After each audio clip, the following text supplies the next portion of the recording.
Herkese merhaba. Bugün yılın son videosu olarak bu ay okuduğum kitaplardan ve izlediğim film ve dizilerden bahsetmek istedim. Bu ay gerçekten çok çabuk geçti benim için. Böyle hızlandırılmış gibiydi yani. Videoların sıklığına ağırlık verdim bu ay gördüğünüz gibi. Bu tabii kendime ayıracağım zamandan feragat etmek demekti benim için. O yüzden istediğim kadar çok okuyamadım bu ay. Önümüzdeki sene gene ayda 5 veya 6 video koymayı planlıyorum. Her şeyi kendim yaptığımı biliyorsunuz zaten. Editlemesi vesaire her şeyi kendim yapıyorum. Her videoda özellikle de cilt bakımı videolarında çok ciddi emek var. Yani siz 15-20 dakikalık bir video görüyorsunuz ama onun arkasında en az bir haftalık bir araştırma süresi var diyebilirim. Üstelik de bir yandan iş hayatımın da olduğunu düşünürsek şu anda elimden daha fazlası gelmiyor. Bunu da hani neden daha fazla daha sık video yüklemiyorsun diyenlere de cevap olarak vermiş olayım. Daha az ama daha kaliteli videolar olsun istiyorum bu kanalda. Umarım siz de anlayışla karşılarsınız. Şimdi önce bu ay izlediğim dizilerle başlayayım. İlk izlediğim dizi Startup'ın 3. sezonu oldu. Startup bizim Berkant'la gerçekten çok sevdiğimiz bir dizi. Bir başladık mı böyle hafta sonu eve kapanıp bütün sezonu izliyoruz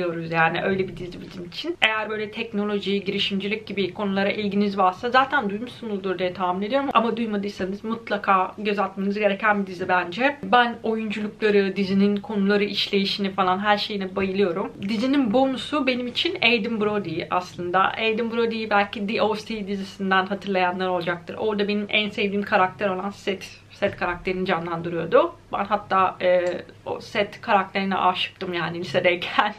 O yüzden Aidan Brody'nin benim için ayrı bir yeri vardır. Bu dizinin de yapımcısı bu arada Aidan Brody. Ve bence çok başarılı bir iş çıkarmış. Bu senenin en sevdiğim dizilerinden biri. Kesinlikle Startup. Hakan Muhafız'a gelelim. Ya ne kadar çok yerin dibine gömüldü bu dizi ya. Ben anlayamadım yani neden bu kadar çok gömüldüğünü açıkçası. Ben hemen fikrimi söyleyeyim. Ben beğendim yani. Tabii ki beğenmediğim, kötü olan yanları yok muydu? Tabii ki vardı ama genel olarak ben diziyi beğendim yani. Hani bu kadar yerin dibine gömülecek kadar kötü değildi dizi bence. İkinci sezonunda merakla bekliyorum. Çıkar çıkmaz izleyeceğim yani. Sevmediğim birçok tarafı vardı dizinin tabii ki. Senaryo bence çok zayıftı. Yani senaryo özellikle kesinlikle değiştirmeliler bir sonraki sezonda diye düşünüyorum. Diyaloglar zayıftı. Hikayenin bazı yerleri iyi doldurulamamıştı. Ölümsüzler neden var? Neden 7 taneler veya işte sadık olanlar niye var? Bunların hiçbiri böyle hani mantıklı bir zemine oturtulamamış gibiydi. Oyunculukları da ben zayıf buldum. Bir tek Faysal'ı canlandıran Okan Yalabık çok iyi oynamış. Onun dışındakileri ben beğenmedim açıkçası. Belki hani oyunculuklar o kadar kötü değildir belki ama senaryo o kadar kötüydü ki oyunculukları ondan dolayı beğenmemiş olabilirim. Dediğim gibi bu açılardan diziyi zayıf buldum ama izlettiriyorum kendisini. Evet, kesinlikle sonuna kadar İzledik yani. Bir kere konusu bence güzel. Zaten hani fantastik konulu dizileri, filmleri seviyorum ben. O yüzden bunu da sevdim açıkçası. Lord of the Rings, Harry Potter göndermeleri yok muydu? Bence vardı yani. İşte yüzük arasınız vardı. Pelerin yoktu ama gömlek vardı. Tılsımlı gömlek. Asa yerine hançerimiz vardı falan. Sanki ölüm yadigarlığını arıyor gibilerdi. Yani biraz komikti orası gerçi ama zaten bütün fantastik dizi filmlerin konusu birbirine benzemiyor mu? O yüzden hani o konuda çok fazla eleştirmeyeceğim. Bence ilk Netflix yapımı Türk dizisi olarak iyi olduğunu düşünüyorum ben. İkinci sezon kesinlikle daha iyi olur diye düşünüyorum. Bu eleştirileri dikkate alırlarsa. Dizinin en sevdiğim yönü de İstanbul'u çok güzel bir şekilde yansıtmış olmalarıydı. Bizim kültürümüzü güzel bir şekilde yansıttıklarını düşünüyorum ben. Ayrıca müzikleri de çok güzel dizinin. Yani yeni müzikler keşfettik dizi sayesinde. O yönü de hoşuma gitti. Filmlere gelelim. Bu ay ilk izlediğim film Crazy Rich Asians filmi oldu. Çok ciddi izlenme rekorları kırmış bir film bu. Filmde sadece Asya kökenli oyuncular var. Bu sebepten dolayı herhalde gösterime girdiği neredeyse her ülkede Asyalılar tarafından el birliğiyle gişe rekorları kırılmış. Tamamen Asyalı oyunculardan oluşan ilk Hollywood filmi olma özelliği taşıyor aynı zamanda. Bu sebepten dolayı ilgimi çekti ve izledim. Beklentim çok yüksek değildi. Hani böyle çerezlik bir film olacağını biliyordum zaten. Tipik bir zengin erkek, fakir kız konusu var. Ama romantik mi? Evet romantik. Komik mi? Evet çok komikti bence. Ben severek izledim. Çerez bir romantik komedi filmi arıyorsanız bu filme bakabilirsiniz. Incredibles'ın ikinci filmi. Bu benim en sevdiğim animasyonlardan biri zaten. Gelmiş geçmiş en iyi animasyonlardan biri olarak biliniyor zaten. Pixar'ın yaptığı bir şeye kötü gözle bakabilmem benim çok zor. Yani Pixar'ın neredeyse bütün animasyonlarını çok seviyorum. Onlara karşı pozitif bir yargım var yani. Bu filmin en sevdiğim yönü, bu sefer başrolde kadın karakter olan Elastigirl var. Yani ailemizin annesi. Biraz böyle feminizm rüzgarına kapılmışlar gibi bir sürü eleştiri alsalar da bence çok güzeldi. Çok fazla gönderme vardı filmde. Diğer filmlere, başka süper kahramanlara çok fazla gönderme yapmışlar. Filmin bir diğer sevdiğim yönü de ailenin en küçüğü olan, ailenin bebeği olan Jack'in süper güçlerini keşfetmesini de izliyoruz bir yandan. Bence filmdeki en güzel sahneler Jack sahneleriydi gerçekten. Yani gülmekten yerlere yattım diyebilirim. Özellikle onun olduğu sahnelerde gerçekten çok güldüm. Bence en iyi animasyon Oscar'ını da kapar diye düşünüyorum bu film. Alpha çok böyle şüpheli yaklaştığım ama sonra böyle gözlerim dolu dolu izlediğim bir film oldu. 20 bin yıl önce geçiyor film. İnsanların nasıl yaşadığına tanık oluyoruz. Filmin dilinin İngilizce olmaması bence çok güzel bir detaydı. Çok gerçekçi yapmış filmi o açıdan. Filmin ana konusu da ilk kurdun evcilleştirilmesi. Kurtların köpeğe evrilmesine tanık oluyoruz bile diyebiliriz yani film için. Gerçekten muhteşem bir konusu var bence. Filmin sonunda çok etkileyiciydi. Mutlaka izlemelisiniz diyebileceğim filmlerden biri bu. Ağlat Ağacı, Nuri Bilge Ceylan'ın son başyapıtı olarak biliniyor film. Bizim de beklentimiz çok yüksekti tabii, tahmin edersiniz. Film güzeldi ama o kadar uzundu ki 3 saat, yani biraz abartmışlar filmin süresini diye düşünüyorum. Hani 2 saat olsa sıkılmadan, dikkatim dağılmadan izleyebilirdim belki ama 3 saat olunca biraz ara vererek izledik. O yüzden filmden biraz koptum açıkçası bazı yerlerde. Yani 3 saatlik bir konusu yok filmin kesinlikle. 2 saatte çok rahat çekilebilirmiş diye düşünüyorum. Konuları ele alışı, işlenişi kesinlikle çok güzeldi bence. Anadolu'da bir kasabada kitabını çıkarmak için para bulmaya çalışan bir gencin hikayesi bu. Aynı zamanda babasının yarattığı sorunlarla da uğraşıyor bir yandan. Bence filmin en güzel yönü sanırım görüntü yönetmenliğiydi. Mutlaka izleyin. Tam bir başyapıt olmuş gerçekten. Hayat üzerine de çok fazla düşündürtüyor. Herkes kendinden bir şeyler bulabilir diye düşünüyorum. Ah! Ne yapıyorsun? Gel. Gelmeyeceğim. Al onu. Teşekkür ederim. Güzel yüzünü gösterseydin. Teşekkür ederim. Afiyet olsun. Hani bu devasa kaşığın burada ne iş var? Onu anlamadım mı? Neyse.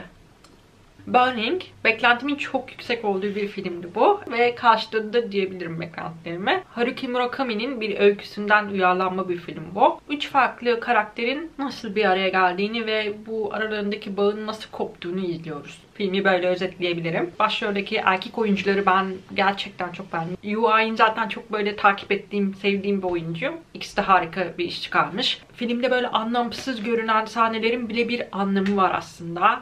Filmin sonuna doğru her şeyi anlıyorsunuz. Filmin çok iyi bir sinematografisi var bence. Ayrıca sadece bir tane müzik kullanılmış ve bu sahnelerle gerçekten çok uyumlu bir müzikti. O açıdan da çok beğendim yani. Metaforlarla dolu bir filmdi. Eğer izleyecekseniz bu gözle izlemenizi tavsiye ederim. Bazılarında sıkıcı gelebilir ama ben çok beğendim. Madame. Bu ay en beğendiğim filmlerden biri de bu oldu. Bu da çerezlik bir film aslında bakarsınız ama daha böyle kaliteli bir çerezlik film diyebilirim bunun için. Detayları çok güzeldi filmin bence. Konusu da şöyleydi. 50'likleri böyle biraz sallantıda olan zengin bir Amerikalı çift Paris'teki evlerinde lüks bir yemek daveti veriyorlar. Fakat evin hanımı olan Madame son dakika çıkıp gelen üvey oğlu yüzünden masada 13 kişi olacağını görünce uğursuz bir rakam olduğu için masaya bir kişiyi daha katmaya karar veriyor. Bunun için de evdeki en güvenilir hizmetçisini seçiyor. 14. konuk olarak. Bu şekilde olaylar gelişiyor. Filmde gerçekten harika oyuncular var. Özellikle Toni Collette çok iyi oynamış. Ama bence filmin yıldızı Rosie De Palma'ydı. Bu oyuncuyu belki Almodovar filmlerinden hatırlarsınız. Böyle çok enteresan bir güzelliği var kadının. Çok karizmatik bir kadın bence. Filmi ben çok eğlenceli buldum. Ama aslında film sistem eleştirisi yapıyor da diyebiliriz. Yani paranın getirdiği statü farkını aslında eleştiriyor diyebiliriz. Film çok gerçekçi bir şekilde bitiyor. O açıdan da çok beğendim. Evet, artık kitaplara gelebiliriz. Bu ay en az okuduğum ay olmuş. Onu fark ettim. Sadece 5 tane kitaptan bahsedeceğim. İlk kitap Tolkien'in Referandum istiyorum kitabı. Şunu fark ettim. Ben Yüzgeç'in Efendisi serisini 3-4 kez falan okumuşumdur lisedeyken, üniversitedeyken falan. Bayağı uzun bir zamandır okumadığımı fark ettim ve diğer kitaplarını da okumak istedim. Bu kitabın hikayesi çok ilginç. Kitabın başında da uzun uzun yer vermişler. Yani kitabın çıkışına dair detayları da kitabın başında bulabiliyorsunuz. Tolkien ve ailesi 1925 yılında tatildeyken ailenin en küçük üyelerinden biri olan Michael çok sevdiği oyuncak köpeğini kaybediyor. Babası da bunun üzerine bir hikaye yazıyor. Bir köpeğin kayboluşunu anlatan bir hikaye bu. Bence bu masalı yazarken gerçekten çok eğlenmiş olmalı. Özellikle sonlara doğru böyle masalı çok detaylandırdığını görüyorsunuz. Çok güzeldi o açıdan. Mor bir Serserinin Gezi Notları. Osamu Dazai adlı yazardan. Japon bir yazar. İsminden anlayacağınız üzere. Çok ilgimi çeken bir yazardı bu. Daha önce başka kitabını okumamıştım. İlk bununla başladım. Çok ilginç bir kişilik aslında. Japonya'nın en zengin ailelerinden birine mensup olmasına rağmen hayatı bunalım içinde geçmiş ve en sonunda intihar ederek ölmüştü diye biliyorum. Bu kitapta roman gibi gözüküyor ama değil aslında. Otobiyografik etkiler taşıyan bir gezi kitabı da diyebiliriz bunun için. Dazai'nin çocukluğuna dair detaylar, işte düşünceleri, doğduğu çevreyle ilgili düşüncelerini okuyorsunuz bolca. Kolay okunduğunu söyleyemeyeceğim ama gene de çok beğendim ben kitabı. Başka kitaplarını da okumak istiyorum. Neil Gaiman'ın Neverwhere kitabı. Bu aslında Yok Yer ismiyle Türkçe'ye çevrilmiş. Fakat ben Türkçesini bulamadım. Basımı durdurulmuş olarak gözüküyordu. Türkçesini bulamadığım için İngilizcesini aldım. İyi ki de öyle yapmışım dedim açıkçası. Çünkü bu aslında özel bir basım. Sonradan fark ettim. Daha önceki kitaplardan çıkartılmış olan kısımlarda geri konmuş. Yazarın istediği şekilde basılmış yani kitap. Fantastik roman okumayı sevdiğim için de bu kitabı beğeneceğimi tahmin ediyordum zaten. Çok sevilen bir yazar Neil Gaiman. Bu da zaten en çok satan romanlarından bir tanesi. Richard, baş kahramanımız. Normal bir hayatı var Richard'ın ve bir gün sokakta yerde bir kıza rastlıyor ve onunla ilgilenmeye başladıktan sonra hayatı alt üst oluyor. Londra'nın altında canavarlar, şövalyeler, meleklerle dolu bir başka şehir olduğunu keşfediyor. Ben de Londra'da 4 sene yaşamış olduğum için özellikle Londra ile alakalı çok güzel detaylar var kitapta. Onları okurken böyle gerçekten duygulandım diyebilirim. Beni çok mutlu etti yani özellikle o kısımlar. Harika bir fantastik roman arayanlara öneririm kesinlikle.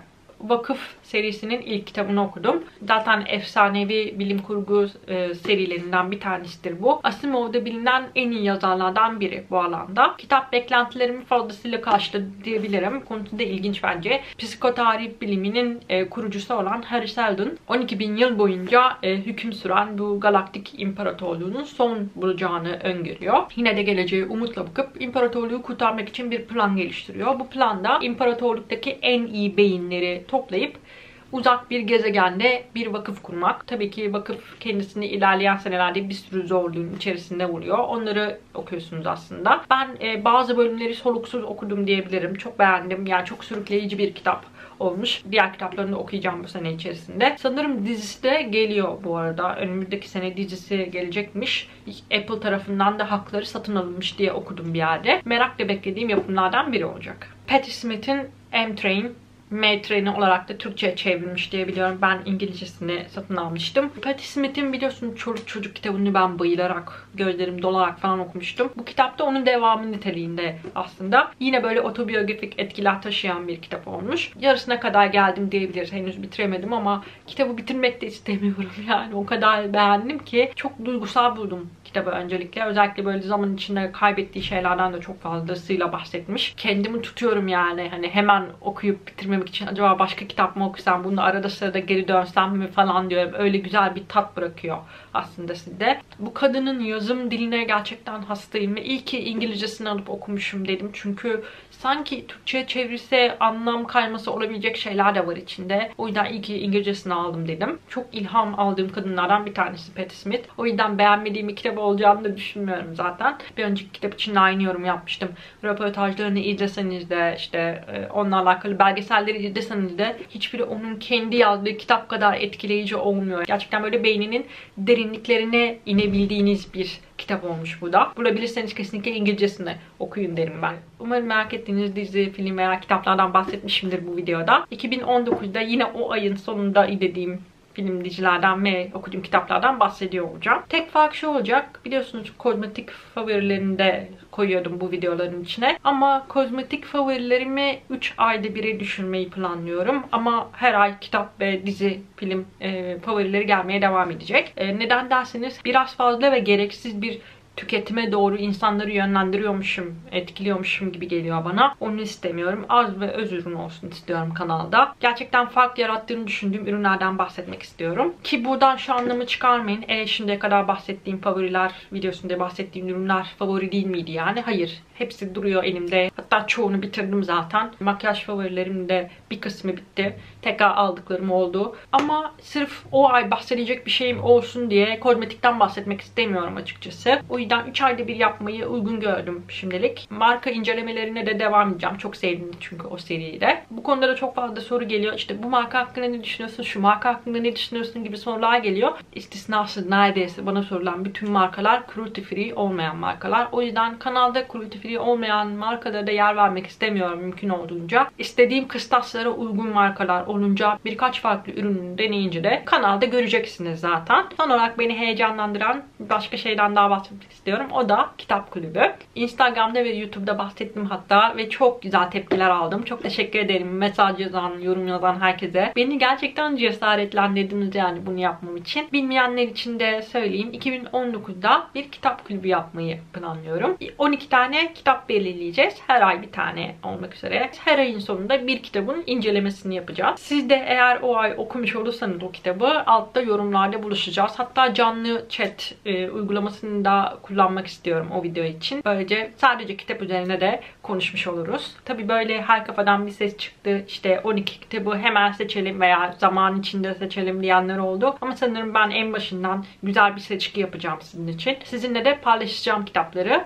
Instagram hesabımı takip ederseniz o şekilde daha kolay olacak sanırım. Ama Instagram hesabı olmayanlar için de YouTube'da community post olarak haber vereceğim size. 12 kitabın hepsini belirleyemedim henüz ama bir tanesini belirledim Ocak ayı için. Ve şuna kesinlikle dikkat edeceğim. Onun sözünü vereyim şimdiden. Farklı türler olacak. 6 erkek, 6 kadın yazar olacak ve dünya edebiyatından yazarlar olmasına dikkat edeceğim. Yani 6 Türk, 6 yabancı olmayacak. Türk de olacak ama yabancı yazarlar ağırlıkta olacak. Benim de okumamış olduğum kitaplar arasından ve ağırlıklı olarak roman seçmeyi düşünüyorum. Çünkü bence artık roman okumayı bıraktık yani. Kişisel gelişim vesaire ben bunları okumak istemiyorum bu sene. Roman okumak istiyorum. Umarım siz de öyle istiyorsunuzdur. Bence daha fazla roman okumaya ihtiyacımız var kişisel gelişim ve kurgu olmayan kitaplardan ziyade bence kurgu okumaya kesinlikle ihtiyacımız var. O yüzden ağırlıklı olarak kurgu romanlardan oluşacak kitaplar. Sizinle şimdi Ocak ayı için ilk kitabı paylaşayım. Bence birçok kişiyi mutlu edecek bu seçim. Ursula Le Guin'in Yer Deniz serisinin ilk kitabını okuyacağız. Buna bakıp lütfen korkmayın. Bu seri 6 kitaplık bir seri ve 6 kitabın hepsine bu şekilde cilt olarak toplamışlar. Biz ilk kitabı okuyacağız. İlk kitap sadece bu kadar. 130 sayfa falan. Yani 130 sayfa bir ayda biter diye düşünüyorum. Korkmanıza gerek yok. Bu şekilde serinin cilt halindeki kitapları da satılıyor. Aklınızda bulunsun eğer hani hepsini okuyayım bir seferde alayım derseniz böyle site var. Ya da tek tek de satın alabilirsiniz. Ayrı ayrı satın alabilirsiniz. Metis yayıncılıktan çıkmış bu arada. İlk kitabımız hayırlı olsun. Umarım Ocak ayının sonunda bana katılırsınız. Son olarak size bir teşekkür borçluyum. 2018 benim için gerçekten unutulmaz kıldınız. 2018'in bana kattığı en güzel şeylerden biri sizdiniz. Umarım 2019'da harika bir yıl olur hepimiz için. İlham verici, mutluluklarla dolu bir yıl olmasını diliyorum. Bir sonraki yıl görüşürüz demeyeyim. Bir sonraki videoda görüşürüz. Hoşçakalın.